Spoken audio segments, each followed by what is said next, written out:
ఇక్కడ చెట్టును పెకలిస్తున్నటువంటి ఏనుగు కనపడుతుంది.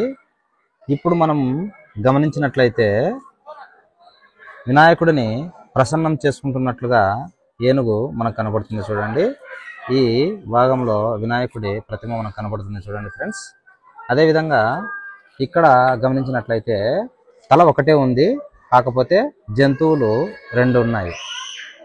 మనము ఈ భాగాన్ని క్లోజ్ చేస్తే మనకి ఇక్కడ మూపురంతో ఉన్నటువంటి ఎద్దు కనపడుతుంది. చూడండి, ఇక్కడ మూపురంలా కనపడుతుంది, ఇక్కడ ఎద్దు తల క్లియర్గా చూడండి. అదేవిధంగా ఇది క్లోజ్ చేస్తే మనకు ఏనుగు కనబడుతుంది. అప్పట్లో శిల్పకారులు ఎంత నైపుణ్యాన్ని ప్రదర్శించేవాళ్ళో దీన్ని బట్టి మనకు తెలుస్తుంది ఫ్రెండ్స్.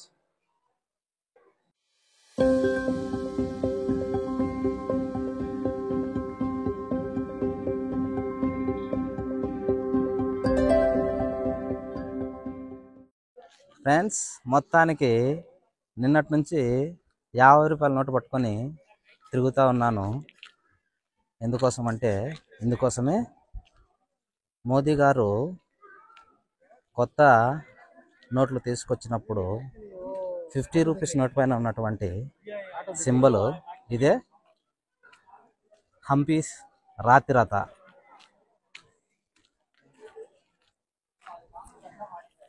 మన 50 రూపాయల నోటు పైన ఉన్నటువంటి ఆ హంపి రథము ఇదేనండి.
ఫ్రెండ్స్, ఈ 50 రూపాయల నోటు మీద ఉన్నటువంటి రాతి రథము ఇదే యాంగిల్లో తీయడం జరిగింది.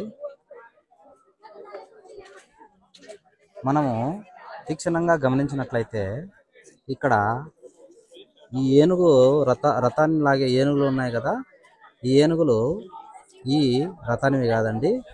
ఈ రథాన్ని ఉన్నటువంటి గుర్రపు బొమ్మల్ని ధ్వంసం చేయడంతో వేరే చోట ఉన్నటువంటి ఏనుగు బొమ్మల్ని తీసుకొని వచ్చి ఇక్కడ ప్రతిష్ఠించారు. చూడండి, ఆడ గుర్రపు కాలు, అదేవిధంగా గుర్రం తోక క్లియర్గా కనబడుతున్నాయి కదా.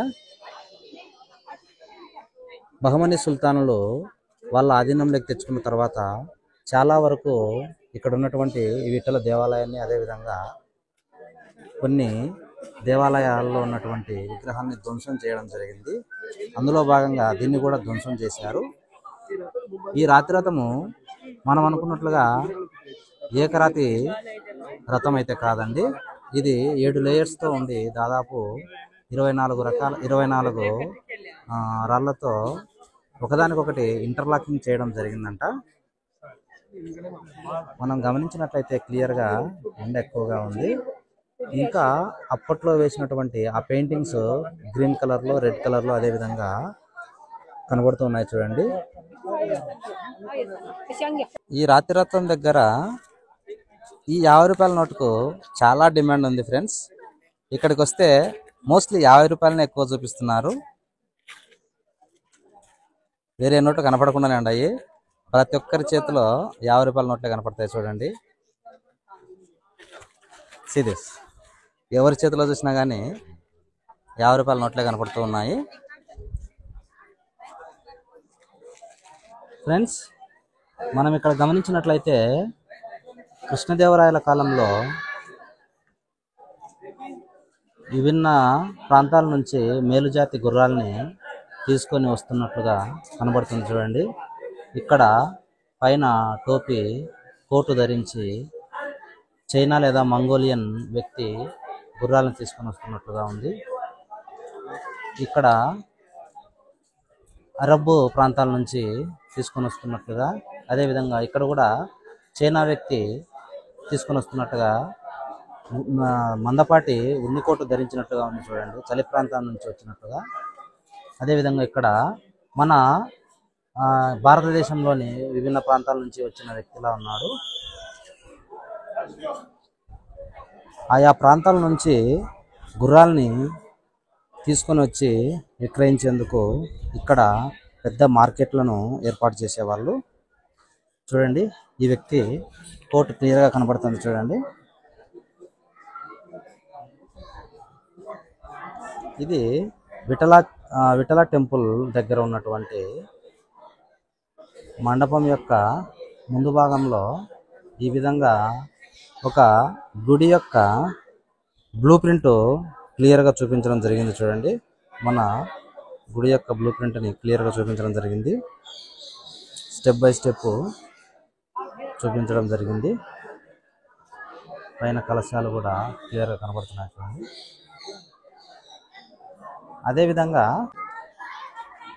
గుడిపై నుంచి పడే వర్షపు నీరు కింద పడి ఇక్కడ నుంచి ఇక్కడ హోల్ కనపడతా ఉంది కదా, ఆ హోల్ నుంచి కింద పడి మళ్ళీ ఇక్కడ ఈ హోల్స్లో పడి కిందికి బాలు జారుతూ కిందికి పడుతూ ఉన్నాయి చూడండి. ప్రతి ఒక్కదాన్ని కూడా ఎంతో క్షుణ్ణంగా చూడండి. ఇక్కడ హోల్ ఉంది, హోల్, ఇక్కడ హోల్స్, ఇక్కడ హోల్స్, ఇక్కడ హోల్స్. ఆ పై నుంచి వర్షపు నీళ్ళు కింద పడి ఇక్కడ నుంచి ఇట్లా జాలువారి ఇదో ఇట్లా వర్షపు బిందువులు కింద ఏ విధంగా అయితే నిలబడి ఉంటాయో అట్లా నిలబడి ఉన్నాయి కదా, ఇక్కడ నుంచి మళ్ళీ దీని మీద పడి ఈ విధంగా కిందికి వస్తాయి, మళ్ళీ ఇట్లా కిందికి ఈ విధంగా కిందికి వచ్చేవి. అంత టెక్నాలజీ వాళ్ళ చేతుల్లో విలయతాండవం చేసింది ఆ కాలంలోని శిల్పకారుల చేతుల్లో.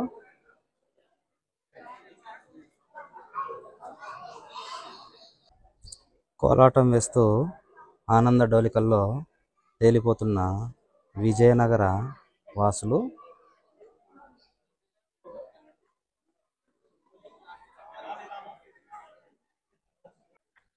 విజయనగర రాజుల కాలంలో ఏనుగులు వాళ్ళ నిత్య జీవితంలో ఒక పెంపుడు జంతువులుగా మారాయి అన్నట్లుగా ఈ దృశ్యాలు కనపడుతున్నాయి చూడండి. వాటితో ఆడుకోవడము, వాటిని కంట్రోల్లో పెట్టుకోవడము, వాటిని చిన్న చిన్న పనులకు కూడా ఉపయోగించడం చూస్తే వాటిని ఎంతగా వీళ్ళు దగ్గరికి తీసుకున్నారో అర్థమవుతుంది.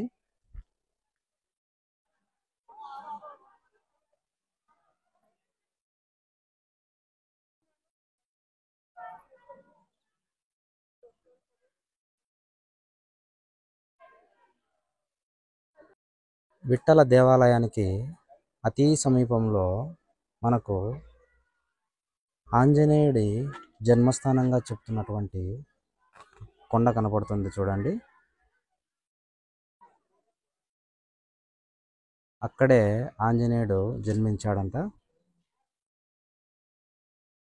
కిష్కింధ. ఆ కొండకి ఈ గుడికి మధ్యలో తుంగభద్ర నది ప్రవహిస్తూ ఉంది ఫ్రెండ్స్.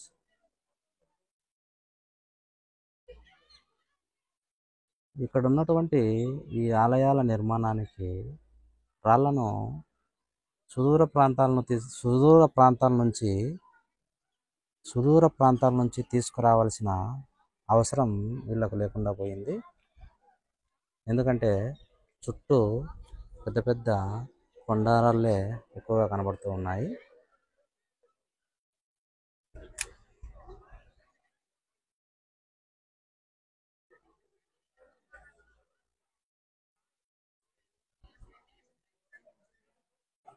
మనకి ఇక్కడ కనబడుతున్నది 150 సంవత్సరాలకు పైగా ఉన్నటువంటి దేవగన్నేరు వృక్షము. ప్రస్తుతానికి ఇవి చిన్న చిన్న ఆకులు వస్తూ ఉన్నాయి, పూలైతే రాలిపోయే సిచ్యువేషన్ ఉన్నాయి. ఈ చెట్టు యొక్క ప్రత్యేకత ఉంటే మొత్తం ఆకులతో ఉంటుంది, లేదంటే పూలతో ఉంటుంది. అంటే పూలు ఉన్నప్పుడు చెట్టుకు ఆకులు ఉండవు, ఆకులు ఉన్నప్పుడు చెట్టుకు పూలు ఉండవంట. అది ఈ చెట్టు యొక్క ప్రత్యేకత అంట. కానీ ఇప్పుడు ఆకులు లేవు, అలాగని పూలు కూడా లేవు ఫ్రెండ్స్. 1-2 చోట్ల ఉన్నాయి అంతే.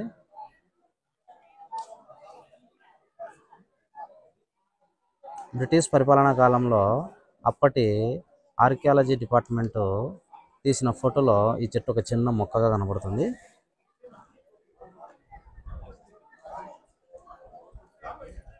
మనకి ఇక్కడ కనపడుతున్న ఈ విగ్రహాన్ని ఏమంటారంటే మకరయాలి అంటారు. ఇందులో ఒకటి కంటే ఎక్కువ జంతువుల్ని ఒకే శిల్పంలో మనకు చూపించడం ప్రత్యేకత. ఇది పర్షియన్ స్టైల్ అని ఇక్కడ ఉన్నటువంటి గైడ్స్ చెప్తున్నారు ఫ్రెండ్స్. అంటే అప్పట్లో హంపీకి ఇరానీయులు కూడా ఎక్కువగా వర్తకం చేసేందుకు ఇక్కడ వచ్చేవాళ్ళు. అందుకే మనకు ఇక్కడ ఇండో ఇస్లామిక్, ఇండో పర్షియను, అదేవిధంగా ద్రవిడ శైలి, అనేక భిన్న శైలులు మనకు కనపడతాయి. जो आसमान में उड़ रहा है ना, आसमान में उड़ रहा है, जैसा आपको दिखाई दे हनुमान जी हनुमान जी जा रहा है। हाँ, समुद्र बॉडी है, इधर एक पाँव है, पैर है, उधर चीता है, चीता जागुआर मालूम हो जी? ऐसा है,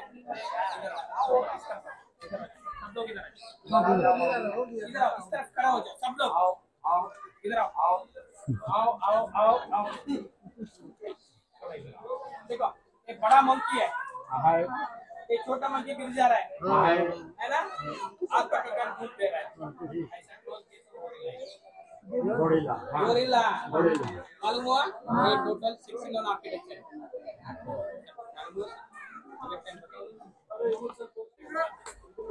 ఇక్కడ మనకు కనబడుతున్నటువంటి ఈ పిల్లర్స్ సరిగమ పదనిసాని సౌండ్ చేసే పిల్లర్స్ అండి. ఇక్కడ ఒక్కొక్క పిల్లర్ కాంప్లెక్స్ ఒక్కొక్క సౌండ్ చేస్తుంది. ఈ పిల్లర్ కాంప్లెక్స్ వచ్చేసి సరిగమప అనే సౌండ్ చేస్తాయంట తడితే. అదేవిధంగా ఈ పిల్లర్ కాంప్లెక్స్ వచ్చేసి పంచతాళ శబ్దాన్ని చేస్తుంది. ఇక ఈ పిల్లర్ కాంప్లెక్స్ వచ్చేసి జలతరంగ సౌండ్ చేస్తుంది. ఇక ఇక్కడ ఒక పిల్లర్ కాంప్లెక్స్ ఉంది, ఇది వచ్చేసి జగటే అనే ఒక మృదంగం లాంటి శబ్దాన్ని చేస్తుంది. ఇక లాస్ట్ ఇక్కడ ఒక చూస్తే కన్నా మనము ఇది వచ్చేసి డమరు పిల్లర్ కాంప్లెక్స్. అంటే డమరుకం ఏ విధంగా వాయిస్తే శబ్దం వస్తుందో అలాంటి వాయిస్ ఈ పిల్లర్స్ని ఒకదానితో ఒకటి అట్లా తట్టినప్పుడు మనకు ఆ సౌండ్ వస్తుందంట. అందుకే ఇక్కడ ఉన్నటువంటి ఈ పిల్లర్స్ని సప్తస్వరాల పిల్లర్స్ అని అంటారు. ఈ పిల్లర్స్ వచ్చేసి విఠల టెంపుల్కు ముందు వరుసలో ఉన్నటువంటి మండపంలో ఉన్నాయి. విఠల టెంపుల్కి ముందర ఉన్నటువంటి మండపంలో ఉన్నాయి ఫ్రెండ్స్. ఇక్కడ మనం గమనించినట్లయితే ఈ సప్తస్వరాల శబ్దం ఎక్కో పలికే విధంగా మనకు అక్కడ పైన హోల్స్ కనపడుతున్నాయి కదా, ఆ హోల్స్కి పరదాలని కట్టి ఆ పరదాలని కిందికి దిగేసేవాళ్ళు. ఆ కిందికి దిగేడ్చడం వల్ల లోపల వాయించే ఆ శబ్దము ఎక్కువ పలికి మనకు మళ్ళీ రివర్స్లో రావడం అయితే జరుగుతుంది, బయటకు వినిపించడం అయితే జరుగుతుందంట. ఫ్రెండ్స్, మనం ఇక్కడ గమనించినట్లయితే శ్రీ మహావిష్ణువు దశావతారాలు మనకు కనపడతాయి చూడండి. మత్స్యావతారము, సెకండ్ వన్ కూర్మావతారము, ఆ పైన వరాహ అవతారం కనబడుతున్నాయి కదా. అదేవిధంగా ఇక్కడ చూస్తే శ్రీ లక్ష్మీ నరసింహ అవతారము, పైన వామనావతారము, అదేవిధంగా ఇక్కడ ఆ పైన సీతారామ సమేతమైనటువంటి శ్రీరామ అవతారము చూడండి. ఈ రామావతారము. ఇక ఇక్కడ చూస్తే పరశురామ అవతారము, చేతిలో గొడ్డలి కూడా ఉంది చూడండి. పరశురామ అవతారము, ఆ పైన కృష్ణావతారము, ఇక ఆ పైన కలియుగంలో రాబోయే కలికి అవతారాన్ని కూడా ఇక్కడ చూపించడం జరిగింది.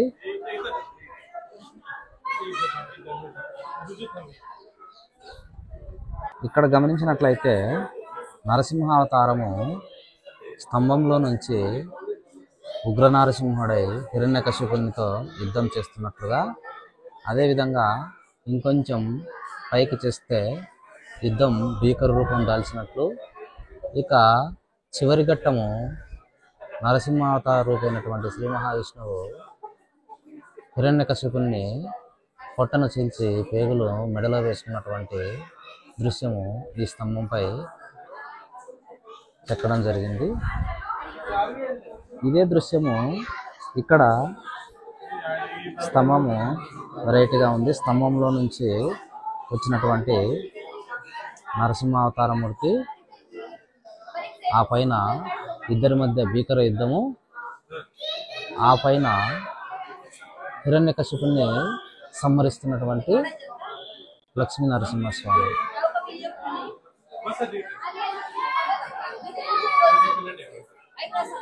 లంకలో ఆంజనేయుడి విశ్వరూపము లంకావాసుల పైన. ఇది వచ్చేసి ఆంజనేయుడిని మేఘనాథుడు లేదా ఇంద్రజిత్తు నిలువరిస్తున్న దృశ్యము. ఇక్కడి నుండి పంచాయతీ ఇక్కడికి పోయింది, రావణాసురుడి దగ్గరికి. రావణాసురుడు, నేను రాక్షసరాజును, మీ శ్రీరాముడు పుట్టి మానవాదముడు అని అంటున్న సందర్భంలో రావణుడికి సమానమైన ఎత్తులో తన తోకను సింహాసనంగా చేసుకొని ఆంజనేయుడు మాట్లాడుతున్నటువంటి సందర్భము. అదేవిధంగా ఇక్కడికి వస్తే రావణుడు ఆంజనేయుడిపై కోప్పడి తోకకు నిప్పంటింపజేసే దృశ్యము. ఆ తర్వాత అక్కడ లంక దహన దృశ్యం కనపడుతుంది చూడండి. అక్కడ అదేవిధంగా ఆ పైన కూడా లంకా దహనం, మొత్తం లంకనంతా దహిస్తున్నటువంటి ఆంజనేయుడి దృశ్యం కనపడుతుంది చూడండి ఫ్రెండ్స్. ఆ పైకి ఎక్కి ఆంజనేయుడు లంకను దహిస్తూ ఉన్నాడు చూడండి. అక్కడ మారేచుడి పైకి బాణాన్ని విసురుతున్నటువంటి శ్రీరాముడు.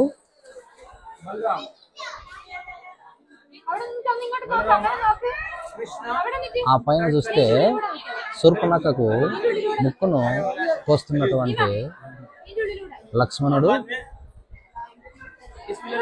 ఈ గుడిలో ఎక్కువగా శ్రీకృష్ణుడి లీలలు, శ్రీకృష్ణుడి అవతారంలో ఆయన సంహరించిన రాక్షసులు, అదేవిధంగా ఆయనకు సంబంధించినవి ఎక్కువగా ఉన్నాయి.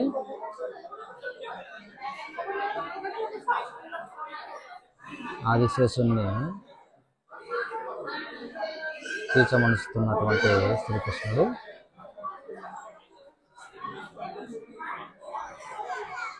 ఇవి కృష్ణావతారంలోని లీలలండి. వేణువు వాయిస్తున్నటువంటి కృష్ణుడు.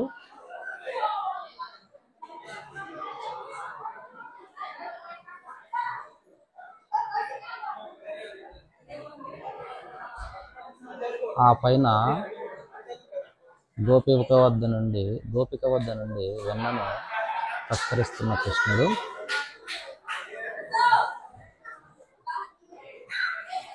చేతిలో వెన్న ముద్దతో కృష్ణుడు యుద్ధం చేస్తున్న కృష్ణుడు.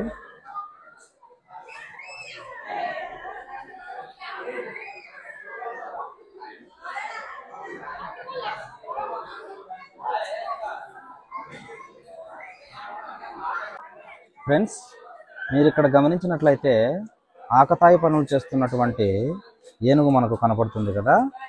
ఇక్కడ చెట్టును పెకలిస్తున్నటువంటి ఏనుగు కనపడుతుంది. ఇప్పుడు మనం గమనించినట్లయితే వినాయకుడిని ప్రసన్నం చేసుకుంటున్నట్లుగా ఏనుగు మనకు కనపడుతుంది చూడండి. ఈ భాగంలో వినాయకుడి ప్రతిమ మనకు కనపడుతుంది చూడండి ఫ్రెండ్స్. అదేవిధంగా ఇక్కడ గమనించినట్లయితే తల ఒకటే ఉంది, కాకపోతే జంతువులు 2 ఉన్నాయి. మనము ఈ భాగాన్ని క్లోజ్ చేస్తే మనకి ఇక్కడ మూపురంతో ఉన్నటువంటి ఎద్దు కనపడుతుంది చూడండి. ఇక్కడ మూపురంలా కనపడుతుంది. ఇక్కడ ఎద్దు తల క్లియర్గా చూడండి. అదేవిధంగా ఇది క్లోజ్ చేస్తే మనకు ఏనుగు కనపడుతుంది. అప్పట్లో శిల్పకారులు ఎంత నైపుణ్యాన్ని ప్రదర్శించే వాళ్ళో దీన్ని బట్టి మనకు తెలుస్తుంది ఫ్రెండ్స్. ఏనుగును గొలుసులతో కట్టేసినట్లు క్లియర్గా ఇక్కడ చూపిస్తుంది చూడండి. గొలుసులతో కట్టేసి ఏనుగును మావటివాడు తన ఆధీనంలోకి తెచ్చుకుంటున్నాడు. ఆ విధంగా ఏనుగుకు శిక్షణనిచ్చి మావటి వాళ్ళు తగిన పనులకు వాటిని ఉపయోగించుకోవడం జరుగుతుంది.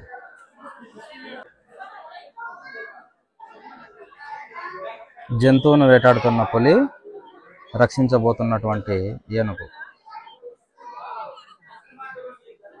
అంటే అప్పట్లో విపరీతంగా అడవులు ఉండేవి కదా. అటవీ జంతువులు జనావాసాల్లోకి రావడం చాలా పరిపాటిగా ఉండేదేమో. అందుకే పెద్దవైన ఏనుగులను చూసి అవి కొంచెం దూరం వెళ్తాయన్నట్టుగా ఏనుగులను పెంచుకునేవారు. హంపీలో ఉన్నటువంటి గుర్రపు సంతకి వివిధ దేశాల నుంచి, వివిధ ప్రాంతాల నుంచి గుర్రాలను తరలిస్తున్నటువంటి గుర్రపు వర్తకులు ఇక్కడ చైనా, మంగోలియా, అరబ్ మొదలైన ప్రాంతాల నుంచి వచ్చినట్లుగా చెప్తారు.